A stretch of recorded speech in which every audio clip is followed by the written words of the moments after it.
This is today's project to repair this sticking caliper, actually replace it on the 1988 Ford Ranger. This is the one that was smoking when I got home from that TV acquisition trip a few weeks ago. And this is kind of a common problem on Ford trucks.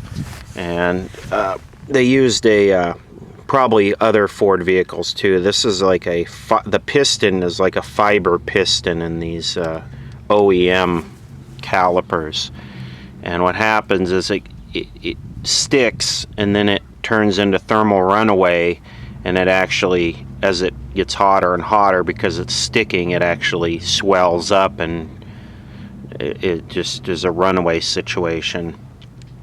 So today was holiday weekend, which was half price on parts at the Pick Your Part junkyard. So I went down there and take a look at what I got. You're looking at $55 worth here, and you can see these have the steel. These are rebuilts, and actually they might not be rebuilts. All of this stuff is off of a 93 Aerostar, and the truck is an 88 Ranger, and I'm not sure if it's going to fit yet. It measured the same, it looked the same. I took pictures of what I had before I left, and I don't see why it would be any different, but who knows. There are no 80s cars in the junkyard anymore. Cars usually last 15 years.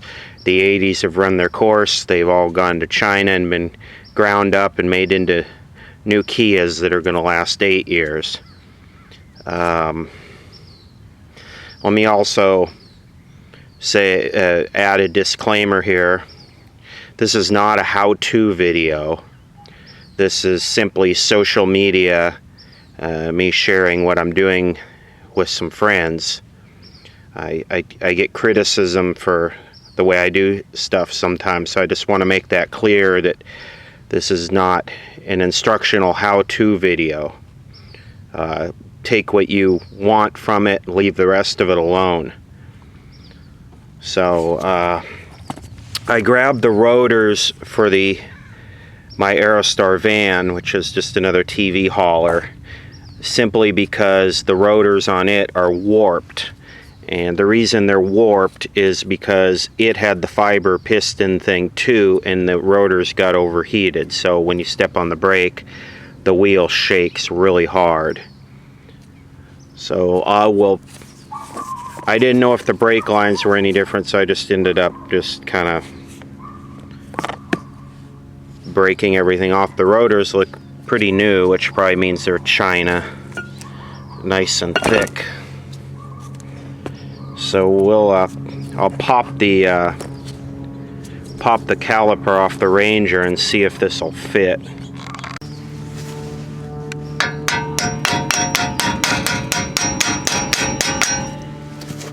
So it's kind of nice about, I don't think I can hold the camera and do this at one same time, but you get the idea. Okay, well, it fits in there. That's a start. Let's take a look at the back.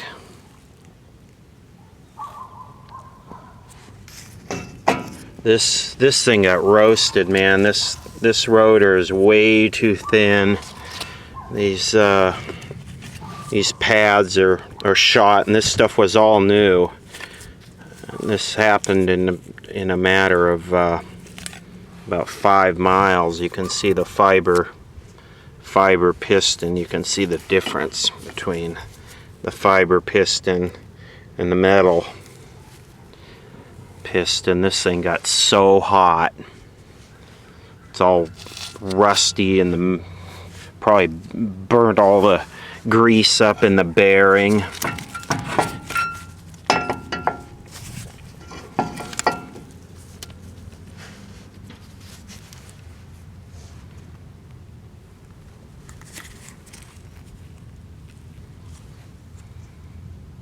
Hey, I would say they're the same.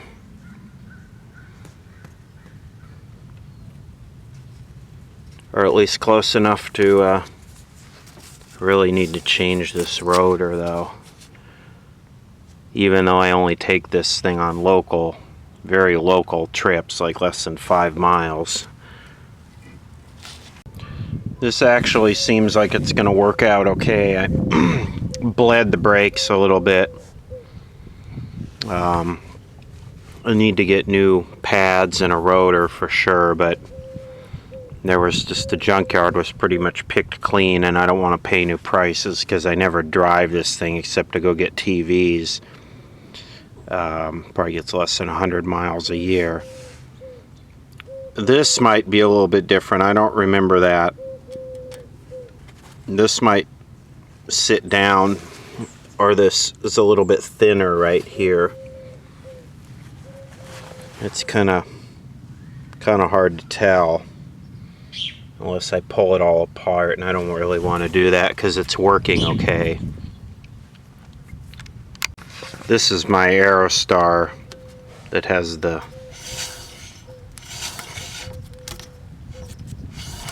warped rotor. You can actually see there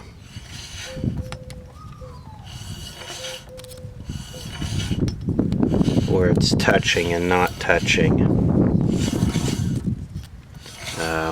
I see the gap here too, so I'm gonna take the other wheel off the truck and we'll take a look at it when I get it off.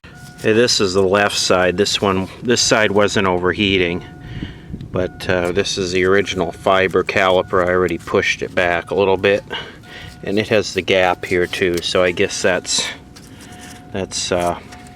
okay. Okay, the left side is together and all bled out, and it seems to be working good. Put the tire back on and I'll take it out and road test it later, but I'm confident that they won't be swelling up and freezing up and smoking anymore. This should be fairly easy. All we're going to do with this is just push the piston back a tad, slowly, just a little bit because the new rotor is a little thicker. Pop this off, take the cotter pin out. I'm going to pop this off first, and then we'll do that. Okay, this is really simple. I already changed it. Just take the cotter pin off, take the cap off, take the cotter pin off, and take the nut off, and pull it out. I put some extra grease in the bearings and put it back together. It should be good.